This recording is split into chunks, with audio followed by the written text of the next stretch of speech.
Hi, everybody. Welcome to my Baseball Discourse channel.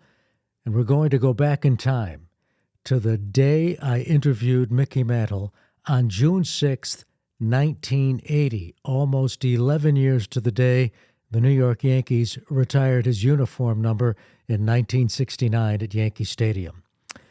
Mantle came to Northwest Connecticut, and that's where I had the chance to interview him. He was an after-dinner speaker at a sports dinner. Now, this was back in the day when athletes, past and present, spoke at events. I mean, it was a sports get-together, a sports banquet, and let's face it, one of the reasons the athletes did it, or the former athletes did it, was because they needed the money. It was a time when athletes and the fans also had a more personal connection. I mean, think about this for just a minute.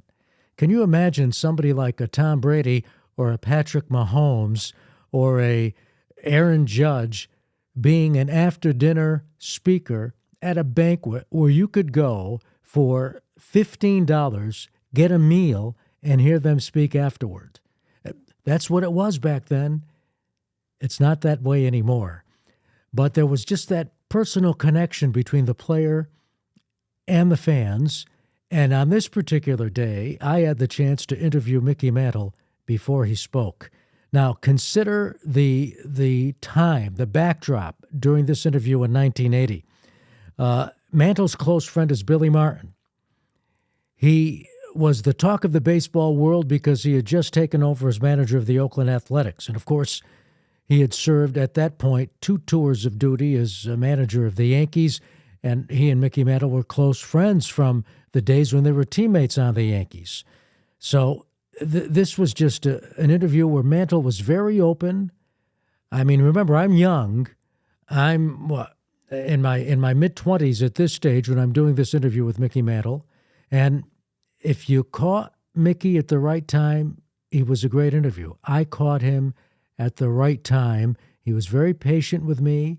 He calmly answered all of my questions, and then he went on to give a great after-dinner talk. In fact, when Mickey Mantle was on, he was one of the best after-dinner speakers anywhere. Here is my interview with Mickey Mantle on June 6th, 1980. Mick, how much do you miss the game of baseball on a daily basis, first of all?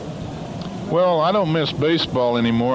This is my 12th year out of baseball. I finally got used to not playing, When I first retired, I really did miss it a lot because that's all I'd ever done, and I had to find a new way of life, and now I have, I do a lot of these personal appearances and work for a reserve life insurance company. I keep pretty busy, and so I don't really miss it that much. What I miss more than anything else is being around Whitey and Yogi and Billy and Hank Bauer. You get to, after playing 18 years with the same guys, they become like your brothers, and then whenever you leave the game or they leave the game, then all of a sudden you don't see them again, and it's like one of your brothers dying or something. So I miss that. I miss the camaraderie more than anything else.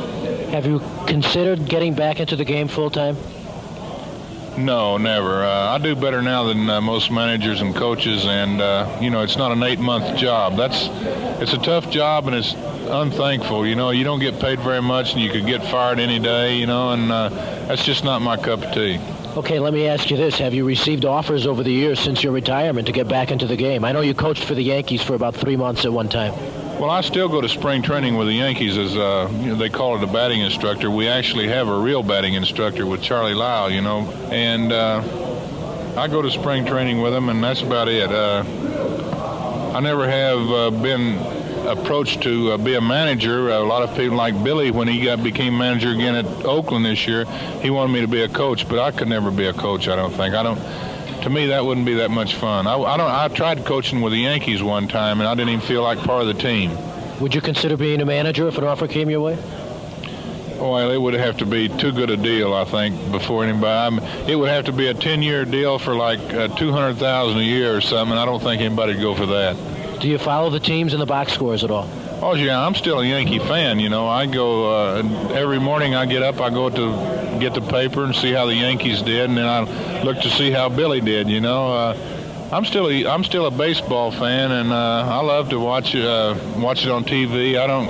it's hard for me to go to a game. I can't go out to a game and sit in the stands or something like that. But one of my friends is one of the owners of the Texas Rangers. I live in Dallas, Texas now, and I go over and watch them play once in a while when the Yankees are in town or somebody like that. I know you've received the question many times. What is your greatest moment, your greatest memory? Very difficult because you had so many. But if you had to analyze Mickey Mantle, what would you hope the fan would say they would like Mickey Mantle to be remembered for most? Your speed, your power, just what? Well, I think probably I would like for him to say that I was on more winners probably. I think my winning percentage as a player was probably as good as anybody's. I was a winner. I would like for him to say he was a winner. What's it like playing for Casey Stengel?